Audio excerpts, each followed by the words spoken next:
그 지난주에 그 잠깐 복습하자면 이제 유대 기독교와 그리고 그리스도교의 관계성을 이제 확실하게 그 분리시켰던 그 히브리서의 내용, 히브리서가 어떤 의미를 가지고 있는 책인가에 대해서 그 이야기를 했고요. 그다음에 했던 내용이 뭐냐면은 이 그리스도가 이제 예루살렘을 넘어서 이제 고대 근 고대 정동 지역으로 이제 그 전파되면서 어 물칠 수밖에 없었던 그 문명과 그 헬라, 구체적으로 헬라의 철학과 헬라의 문화와 속에서 이제 기독교가 어떻게 이제 그 또 그것을 해석하고 거기에 적응했는가의 문제를 지난주에 이야기를 했습니다. 오늘은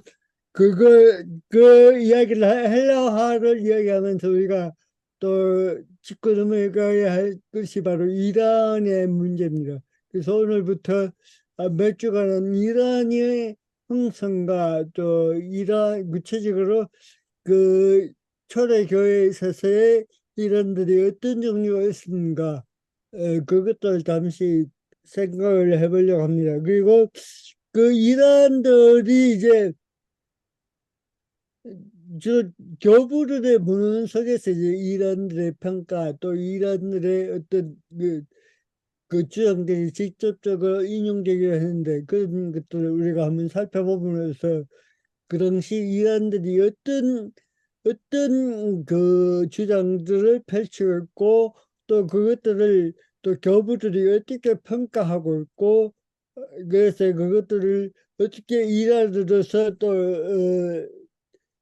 판단하고 또 결정 지우는 거 여러 가지 그런 과정들을 살펴보기로 하겠습니다. 그래서 이런 문제를 살펴보고 난 후에만 우리가 지금 다루고자 하는 그 초대교회의 그 속사도 교부 그 이야기를 조금 하고 이번 학기에 그 이야기가 다 끝날지는 모르겠습니다. 어쨌든 하는 데까지 우리가 지금 하려고 합니다.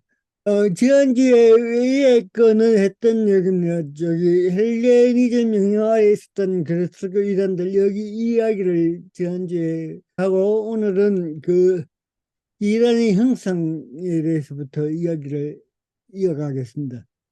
사도성이 모든 교회에서 구두 전승과 문헌들의 권위를 판별하는 내 기준이 되었다. 그래서 교부들은 교회의 모든 성서 해석과 그 해석을 주도하는 감독들은 사도들로부터 위임받았다고 주장하고 있다. 이런 주장은 혁사도 교부들의 문헌들에서 찾을 수 있다. 특히 이레나이우스는 교회의 감독이 사도들의 전통을 물려받은 계승자들이라고 주장한다. 그러니까 이란과 정통을 반발하는 데서 특히 교회에서 초대교회에 있어서 그것들 판단하는 데서 가장 기본적인 그 판별 기준이 바로 사도성이라는 거죠. 이 사도성에 의해서 교회에서 일어나는 모든 해석들을 판별하고 그것이 정통인가 아닌가를 판별하는 기준이 되었다는 겁니다.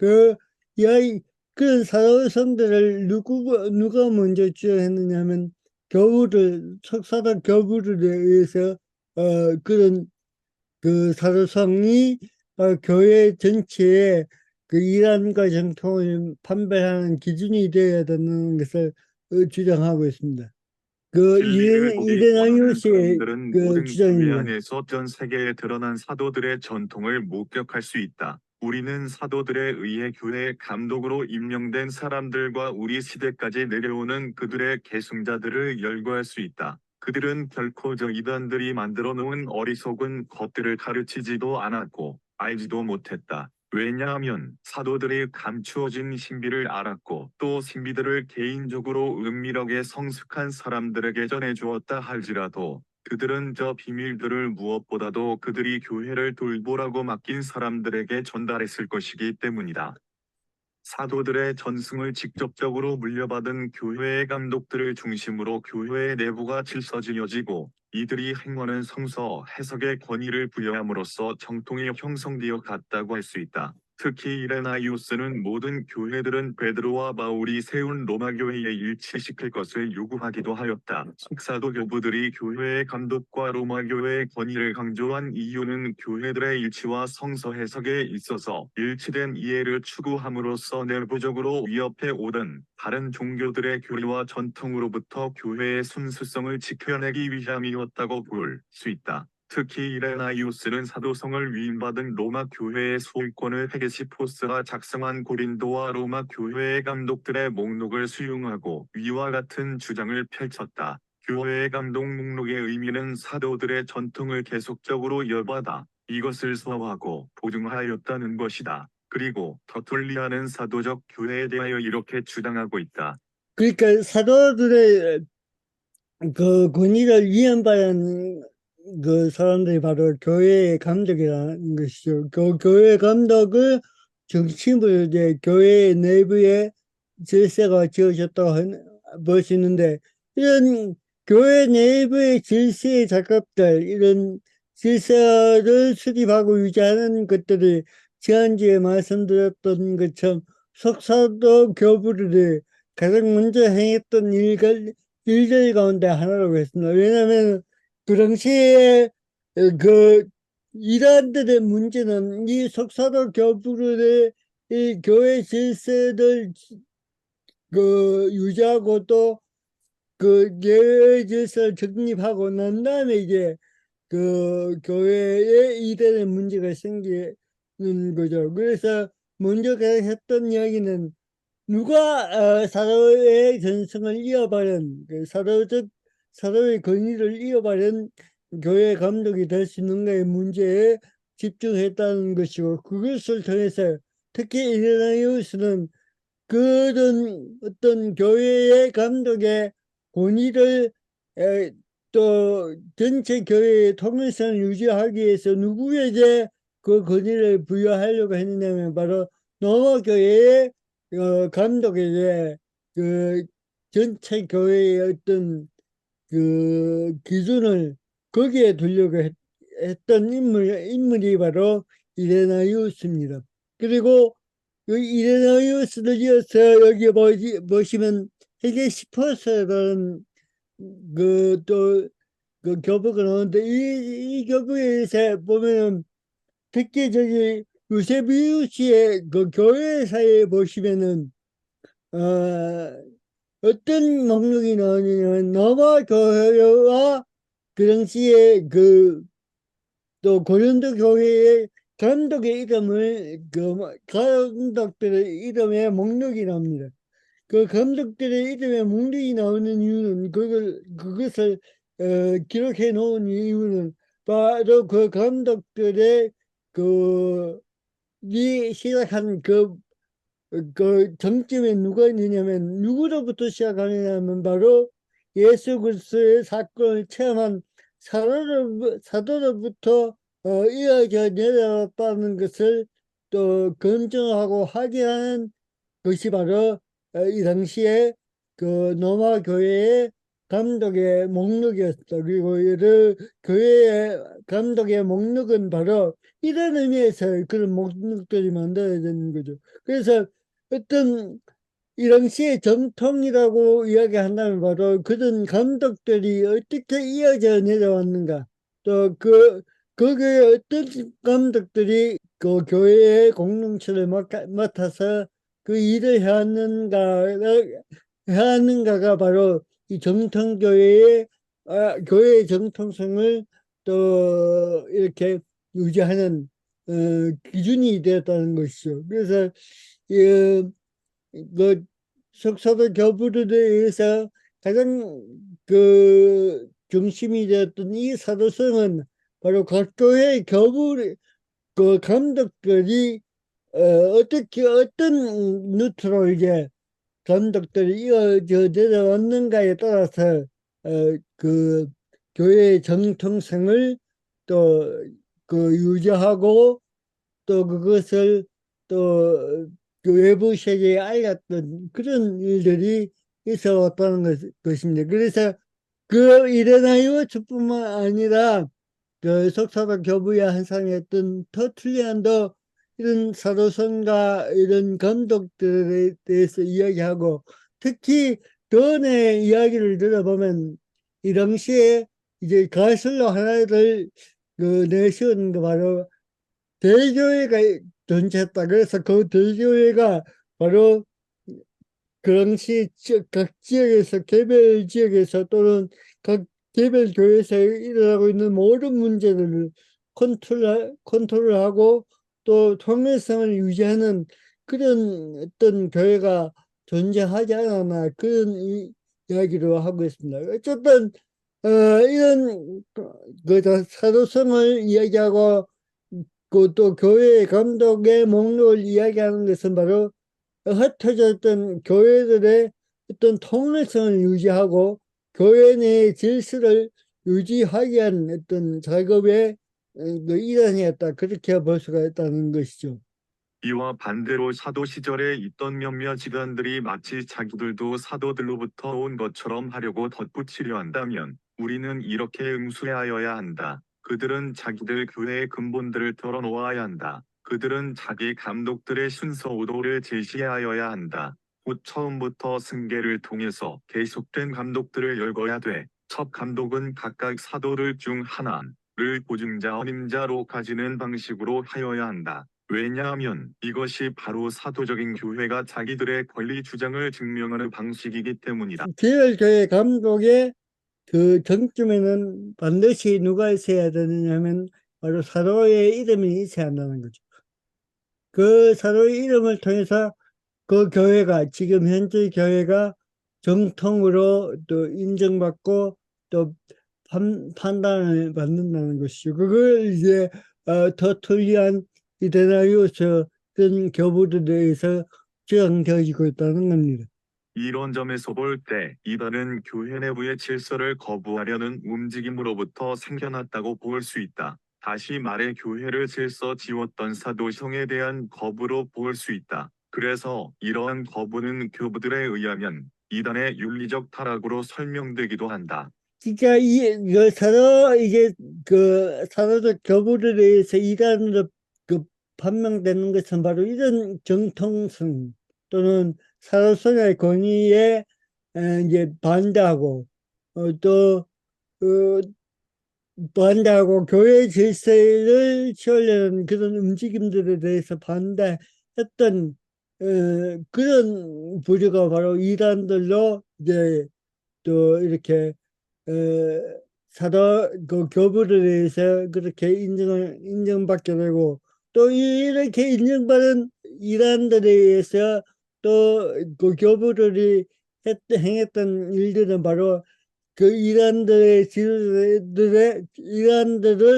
이끌었던 그 지도자들의 어떤 윤리적 타락을 같이 이야기로 하는 것을 볼 수 있습니다. 그래서 이레나이우스나 특히 이란에 관해서 이야기하는 그 사람들의 문헌을 보면 앞으로 살펴보겠지만 거기에는 바로 이란의 지도자들의 어떤 윤리적 타락까지도 함께 이렇게 또 설명하고 있는 것을 볼 수가 있습니다.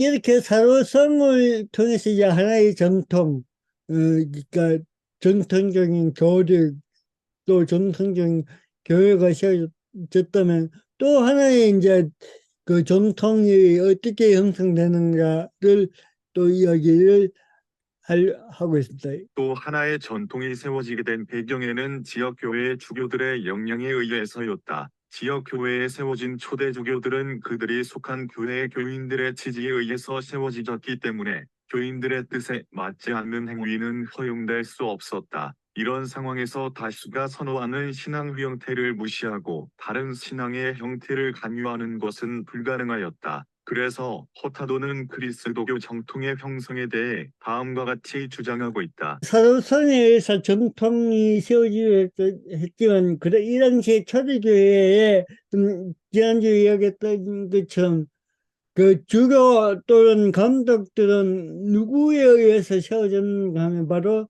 그 당시 지역교회, 개별교회의 그 신도들에 의해서 이제 이 감독들이 세워지고 주교들이 세워졌다는 것이죠. 그래서 이 주교들과 감독들이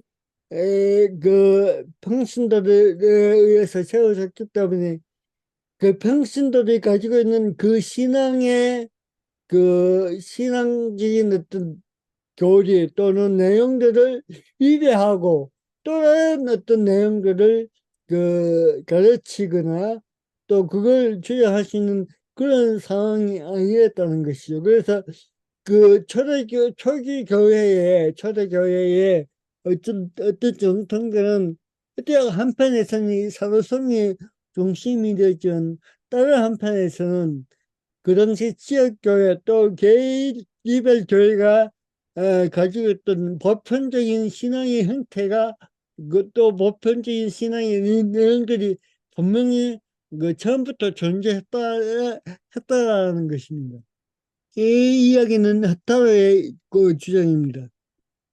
1-3세기의 어떤 기독교 형태가 다른 기독교 형태들보다 더 성공을 거두고 더 두드러진 위치를 차지했다면 어느 지역에서든 아니면 특정 지역을 초월한던 지역에서든 그것은 주로 그 기독교 형태가 충분한 수의 신자들과 지지자들에게 호소력을 발휘할 수 있는 탁월한 능력을 가진 결과였다. 다시 한번 요점을 반복해보자면 내가 원정통 기독교라 부르는 기독교 형태가 거둔 명백한 성공은 어쩌면 당시의 평범한 그리스도인들 가운데 다수가 이 기독교 형태가 제시한 가르침과 행위 기준들을 다른 기독교 형태들의 그것보다 더 쉽게 이해하고 받아들일 수 있었던 결과일 것이다. 개별 교회의 어떤 성도들이 가지고 있는 그리스도교에 대한 내용 또는 그 이해를 넘어서서 또 다른 어떤 교회 지도자들이 자신들의 생각을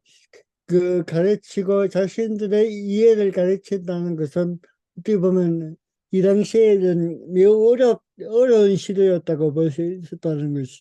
이런 점에서 정통이라는 것은 바로 그 당시에 대다수의 그리스도인들이 가지고 있었던 어떤 보편적인 이해가 바로 하나의 정통으로서 형성되고 그려진 결과였다. 그것이 바로 소위 말해서 우리가 말하는 정통교리의 형성의 하나의 또 요인이었다고 그렇게 볼 수가 있는 겁니다. 이와 같이 사도성을 근거로 한 교리의 통일성을 위한 노력, 지역교회 구성원들의 통일된 기독교의 형태가 분명하게 나타났다. 그러나 전제되어야 할 것은 다른 지역교회와의 통일성은 다양성 안에서 형성되어 가는 과정에 있었다고 볼 수 있다. 우리가 살펴보았던 것처럼 예루살렘에서 시작했던 교회가 유대 종교 지도자들의 박해로 안디옥으로 옮겨지고 난 이후에는 인구 밀접 지역 로마, 알렉산드리아, 동시리아, 소아시아로 전개되어 나갔다. 이 지역들의 근거를 둔 교회들은 한편에서는 사도 전승을 중심으로 공동체를 세워나가기도 하였지만 다른 한편에서는 이단들이 함께 자라나고 있었다.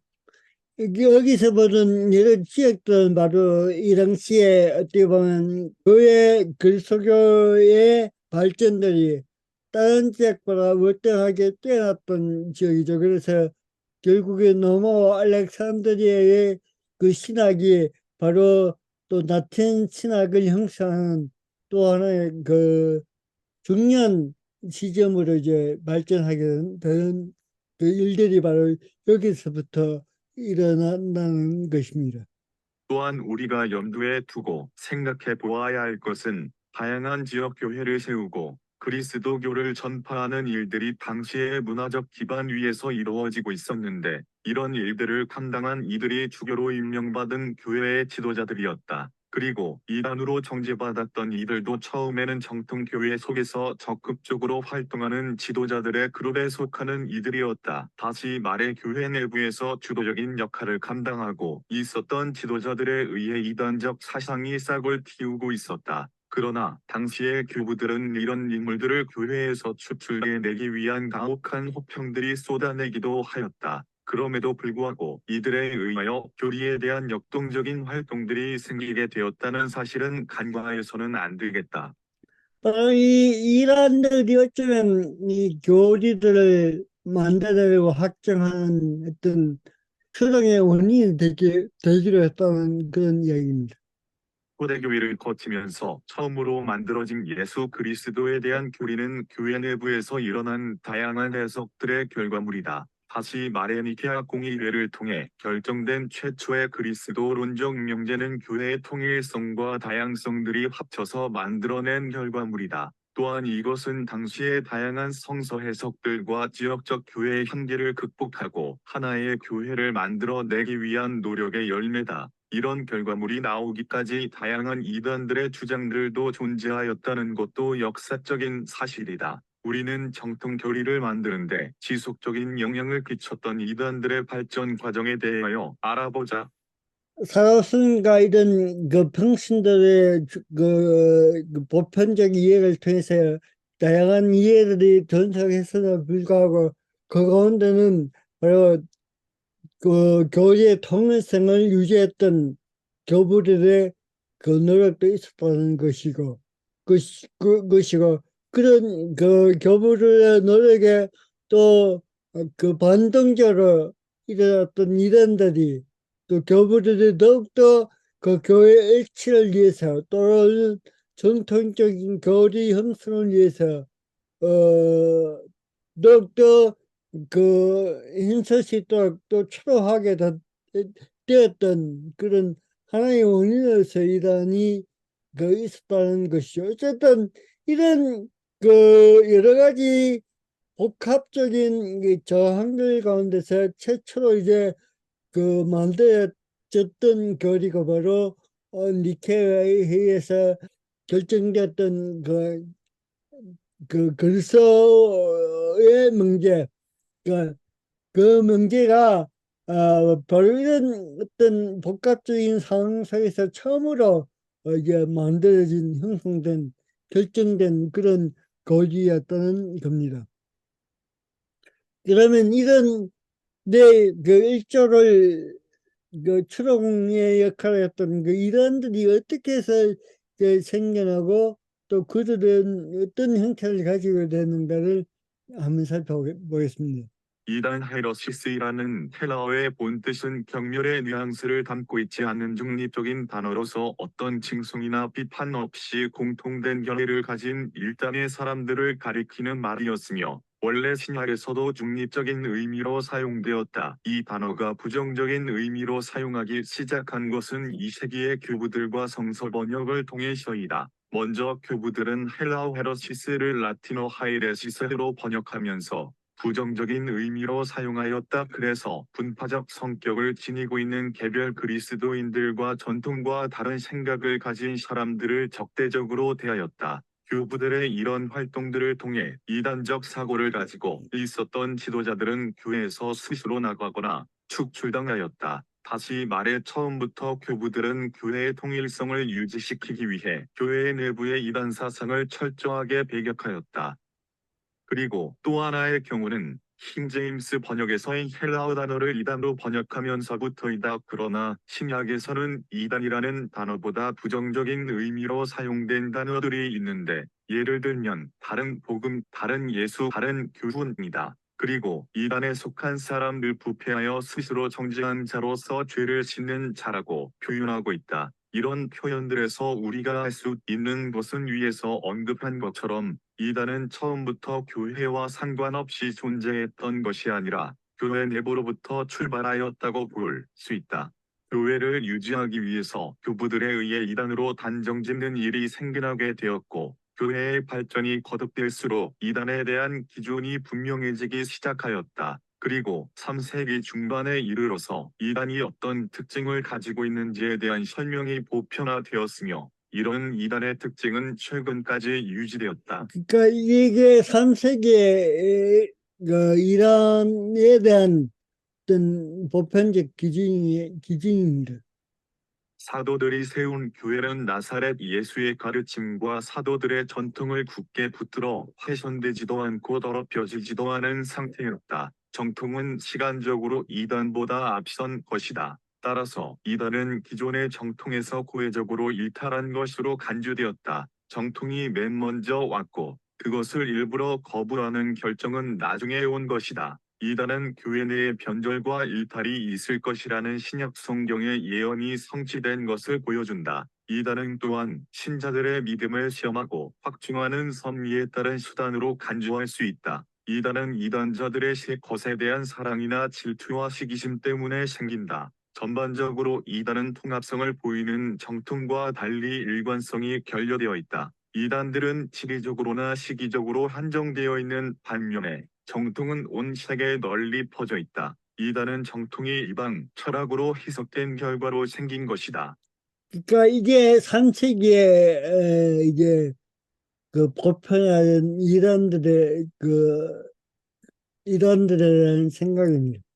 여기서 이제 우리가 눈여겨봐야 될 것은 바로 2번하고 3번입니다. 그 이란은 정통보다 시간적으로 그, 그 뒤처져 있다. 그러니까 이란이 먼저 생겨난 것이 아니고 교회에서 교리에서 그리스도교에 있어서 정통이 먼저 생겨나고 그 뒤에 따라서 시간적으로 보면 그, 그 이란들이 생겨났다는 것이죠. 그래서 그 이렇게 본다면 정통이라는 것은 최초의 것이고 또 그 반대로 이제 그 이란들은 바로 그 정통의 최초의 것을 따라서 생긴 우리의 것이다. 그렇게 볼 수가 있는 것이죠.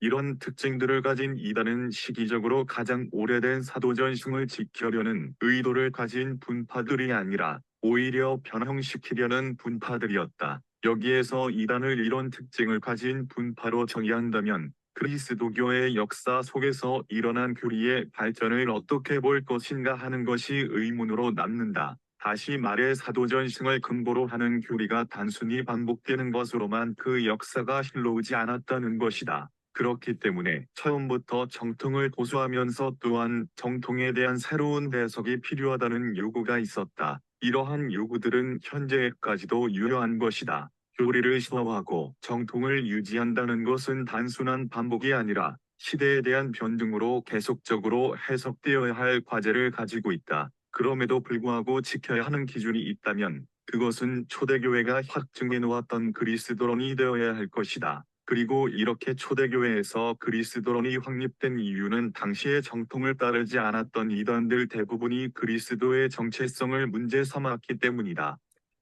교리의 반복, 이게 정통이라는 것인데, 그렇다고 해서 단순한 반복은 아니죠. 이게 오늘날도 여전히 우리에게로 이 단순한 반복이 아니라 해석될 책임, 과제가 우리에게 있다면 또 하나의 또 한계는 뭐냐면 이런 해석 속에서의 이변에는 또 다른 이론이 생겨날 수 있는 그 위험성이 언제 항상 도사리고 있다는 것이죠. 그래서 그런 교리에 대한 정통에 대한 해석은 분명히 존재하고 그게 단순한 반복이 아니고 그게 하나의 그 시대에 대한 변정이라고 할 때에 거기에서 우리가 지켜져야 할 것이 끝까지 지켜져야 할 것이 있다면 바로 그리스도론이라는 것이죠. 이 그리스도론이 모든 어떤 해석에 어, 그 초대교회 때부터 현재까지의 그 모든 어떤 해석의 근거이고 기준이고 원칙이라. 이걸 벗어나서 우리가 그 정통을 이야기하고 그 옛날 교리에 대한 그 새로운 해석은 일어날 수가 없다는 것이죠. 항상 그 해석은 바로 여기에 입각하고 여기에 기준을 두고 그 변정이 일어나야 되고 그 해석이 또 되어져야 한다는 것이 우리가 또 이런 데를 이야기하는 과정에서 반드시 그 짚고 넘어가야 할 문제가 아닌가 그렇게 생각합니다. 우리가 지금까지 교회가 유지되고 그 전통을 지켰던 것은 단순한 반복이 아니고 계속되는 그런 해석이 우리에게 주어졌고 그 해석에서의 정통성은 바로 거꾸로 말하자면 바로 그리스도인이 바로 그 해석에 있어서의 어떤 정통적인 기준으로 제시되었고 또 항상 그것을 그 이야기함으로써 교회의 정통이 유지되었다 그렇게 볼 수가 있습니다. 이런 의미에서 이제 이 당시에도 그렇지만 지금도 여전히 그 우리가 소위 말하고 있는 이 일화는 바로 어떻게 보면 그 예수 그리스도에 대한 그 정체성의 문제, 그 예수 그리스도를 어떻게 이해하는가에 따라서 이란이 생겨났다고 볼 수가 있는 것이죠. 우리가 다 잘 아는 그 영지주의로부터 시작된 모든 이단들의 그, 그 중심적인 문제는 바로 예수 그리스도를 어떻게 이해하는가, 어떻게 이제 그걸 예수 그리스도에 대한 고백이 이루어지는가, 바로 거기에서부터 이단이 생겨났다고 그렇게 볼 수가 있습니다. 교부들의 문헌에서 기독교 이단으로 가장 많이 언급되는 것이 영지주의이다. 먼저 구분해야 할 것은 영지와 영지주의이다. 영지란 악한 세계에 붙잡혀 있는 자신과 자기의 초월적이고 신적인 부분이 동일하다는 것에 관한 지식을 말한다. 그래서 피어스트지를 다음과 같이 정리하고 있다. 우리가 여기서 그 영지주의를 이야기할 때 그 항상 그 문제 염두에 둘 것은 영지 그노시스와 그노시스 그 영지주의와 영지를 먼저 구분해야 된다는 것입니다. 영지에 관한 정의입니다. 이 세상과 우리의 생각으로 이해할 수 없는 제1원인인 하나님 사이에는 화해할 수 없는 대립이 존재한다. 영지주의자의 나, 영 또는 영혼은 영구불변하게 신적이다. 그러나 인하는 이 세상으로 떨어졌고 이 세상에 의해 옥에 갇히고 마투이 되었으며 자신을 이 세상에서 해방시킬 수 없다. 빛의 세상으로부터 오는 신적인 부르심만이 포로의 결박을 풀어준다. 그러나 세상이 끝날 때야 비로소 인간 안에 있는 신적인 요소가 다시 그 고향으로 되돌아간다. 그러니까 영지라는 말은 이 당시에 그 헬라 철학의 어떤 이원론적인 철저한 이원론적인 구조를 가지고 있는 형태라고 그렇게 볼 수가 있습니다. 여기서 그 베어스타가 정의하고 있는 것처럼 영지라는 것은 그 도저히 그 우리의 육체적인 기준으로 생각으로 그 도저히 획득될 수 없고 또 그 인식될 수 없는 그런 초월적 세계의 어떤 지식, 그 인식을 이제 영지라고 그렇게 정의를 하고 있는 것입니다.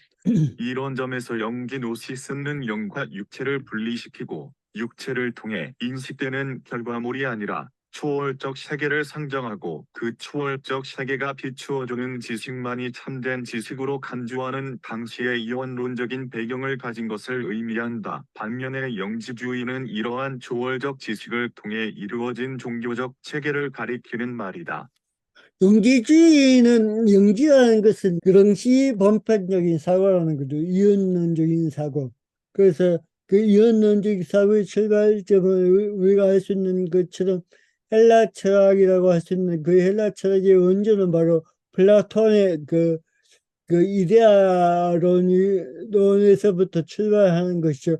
이런 그 이언론적인 사고가 이 당시에 기독교가 헬라화 되는 그 헬레니즘 문명과 접촉하면서 부딪혀서 또 이것을 해석해내야 할 그런 시기가 바로 이때의 시기고 있다는 것이요. 그래서 그런 시기에 바로 어떻게 보면 보편적으로 그 당시 세계를 그 사상적인 어떤 그 세력으로 존재하고 있던 것이 바로 영지에 대한 사상이었습니다. 그것들이 이제 이 기독교와 만남으로써 어떤 종교적인 체계화를 갖추기 시작하면서 거기서부터 생겨나는 것이 바로 영지주의라는 것입니다. 이러한 구분은 종교적 체계로서의 영지주의의 발생 시기에 대한 이견들을 가질 수 있게 하였다. 다시 말해 인식론으로서의 영지는 그 당시에 보편적으로 통용되던 이원론적 세계관이었다. 그리고 종교적 체계로서의 영지주의와 그리스도교의 관계를 설명하는 것은 매우 복잡하고 간단하지 않다. 왜냐하면 신약 성서 안에는 영지주의에 사용하던 용어와 체계들의 흔적이 분명하기 때문이다. 그래서 이런 관계가 어떻게 형성되었는지에 대한 문제를 두고 아직까지도 통일된 견해를 가지고 있지 않은 상황이다. 대표적으로 하르낙은 영지주의를 그리스도교의 급격한 헬라화로 보았지만 불트만은 영지주의가 그리스도교 형성의 출발점으로 보기도 한다. 불편한 있긴 기독교 초대교회 형성사를 보시면 이 불트만이 영지주의와 기독교가 어떤 관계 속에서 있었는지를 명확하게 설명하고 있는 책이 바로 기독교 초대교회 형성사라는 것입니다. 여기에서 이제 그래서 밝혔던 것처럼 불트만은 이 영지주의를 통해서 기독교가 이 당시에 헬레니즘 세계 속에서 보편화될 수 있던 그런 계기를 마련했다고 그렇게 보았던 것입니다. 영지주의를 논함에 있어서 염두에 두어야 할 것은 영지주의 문서를 수집하고 있었던 이집트의 나그 함마디의 발견이다. 이곳에는 4세기의 kopt어로 기록된 영지주의 문서를 보관하고 있었다. 이곳을 발견하기 전까지 우리는 영지주의에 대한 교부들의 언급만 알고 있었다. 다시 말해 영지주의들 스스로가 주장하고 있는 것이 무엇인지를 정확하게 알지 못했고 영지주의에 대한 교부들의 주장만 알고 있었다. 그럼에도 불구하고 교부들의 언급은 나그 함마디 문서에서 언급하는 것과 큰 차이를 찾아볼 수 없다. 이 문서의 발견으로 영지주의가 그리스도교의 사상에 영향을 끼친 것이 아니라 반대로 영지주의가 그리스도교의 영향을 받았다는 주장이 더 설득력 있게 다가온다. 왜냐하면 영지주의 문서에는 구속자 신화에 대한 증거가 나타나지 않는다. 나가 한 마리의 문서는 대부분이 이제 영지주의의 문서, 영지주의적 성격을 가지고 있는 논문들의 몸으로 볼 수 있는데, 어쨌든, 대량의 이 문서들이 발견됨으로써 이제 영지주의가 어떤 사상을 가지고 있는가를 명확하게 이제 우리가 볼 수 있다는 것이죠. 그러니까 이 나가 한 마리의 이 영지주의 문서가 발견되기 이전까지는 우리가 영지주의에 대해서 아는 것은 무엇이냐면 바로 교부들의 문헌 속에 나타나는 교부를 이해한 영지주의를 지금까지 이해하고 있다는 것이죠. 그래서 어떻게 보면 우리는 영지주의 자체를 이때까지 몰랐고 교부들이 이야기하고 교부들이 이해했던 영지주의를 이해해왔다는 것이죠. 근데 이 나가 한 마리의 문서의 발견을 통해서 이제 영지주의가 말한 자체로서의 해석에 우리가 접근할 수 있게 되었다. 그런 말입니다. 그럼에도 불구하고 우리가 이때까지 교부를 통해서 알고 있었던 영지주의가 그러면 완전히 다른 어떤 성격을 가지고 있는 다른 특징을 가지고 있는 영지주의인가 그런 점에서 볼 때 교부들이 우리에게 전해주었던 해석해 주었던 영지주의는 나가 한 마리 문서에서 말하고 있는 영지주의와 크게 다르지 않고 있다라는 것이죠. 또 하나의 문제는 뭐냐면은 영지주의라는 게 먼저 있었고 그러면 그리스도교가 있었는가 이 문제에 있습니다. 이 나가 한 마리의 문서에서 결정적인 문제가 포인트가 뭐냐면은 이 영지주의 문서 속에는 구속자로서의 어떤 존재라는 것은 이 영지주의 문화는 없다는 것이죠. 그런 점에서 많은 학자들은 바로 영지주의는 기독교가 생기고 나서 생기는 어떤 이런 사상이지, 영지주의가 먼저 있고 기독교가 생겨났다. 그런 이야기는 아니라는 것이, 왜냐하면 이 구속자의 문제가 바로 그런 어떤 해석을 그 하는 데 있어서 하나의 포인트로 작용했기 때문입니다. 그래서 아직도 여전히 그럼에도 불구하고 이 영지주의가 기독교보다 앞선 어떤 그 종교적 체제라고 이야기하는 일부 학자들도 있고, 또 지금의 현대 와서는 여전히 또 반대로 이제 이 영지주의라는 이 종교적 체계는 바로 기독교가 형성되고 난 다음에서 기독교에 의해서 기독교 내부에서 생겨난 그 이란의 그 하나의 이란의 현상으로 그렇게 보는 학자들도 있다는 것입니다. 이 문서의 발견은 그리스도와 영지주의 관계를 새롭게 이해하는 데 큰 역할을 하면서 또 다른 문제를 야기하였다. 그것은 예수 그리스도의 복음이 영지주의를 형성하는 데 있어서 어떤 영향을 끼쳤는가 하는 것이다. 왜냐하면 이 문서들 속에서 우리에게 알려진 도마복음이 있었기 때문이다. 그러니까 또 이 나가 한 마리 문서에서 가장 뭐랄까요, 가장 큰 밝은 중에 하나의 큰 결과물이 뭐냐면 동화복음이라는 것이죠. 이 동화복음은 나가 한 마리 문서에서 발견되기 이전에는 그 헬라어로 된 어떤 단편적인 그런 사과만 있었는데, 이제 이 나가 한 마리 영지주의 문서 속에서 발견된 이 도마복음은 전체가 바로 발견되었다는 것이죠. 그래서 이 나가 한 마리에서 발견된 이 도마복음은 이제 이 나가 한 마리에서 발견된 이 도마복음을 어떻게 해석할 것인가에 대해서 이제 여러 가지 지금도 이 부분에 대해서 여러 가지 해석들이 존재하고 의견들이 존재한다는 것이죠. 그럼에도 불구하고 제가 여기서 그 영지주의 속에서 도마복음을 이해해야 되는 근거는 바로 도마복음 내용 자체가 바로 그 신약 성경에서 신약 성경에 나타나는 복음서의 내용들과 완전히 그러니까 근본적으로 다른 이야기들이 내용들이 이 복음에 구성되어 있기 때문에 이 도마복음을 과연 기독교의 한 번파로 볼 것인가, 아니면 영지주의의 어떤 대표적인 문서로 볼 것인가의 문제가 바로 여기에서 출발한다는 것입니다. 그래서 오늘은 여기까지 하고 다음 주에는 우리가 동화복음을 조금 살펴보고 또 영지주의의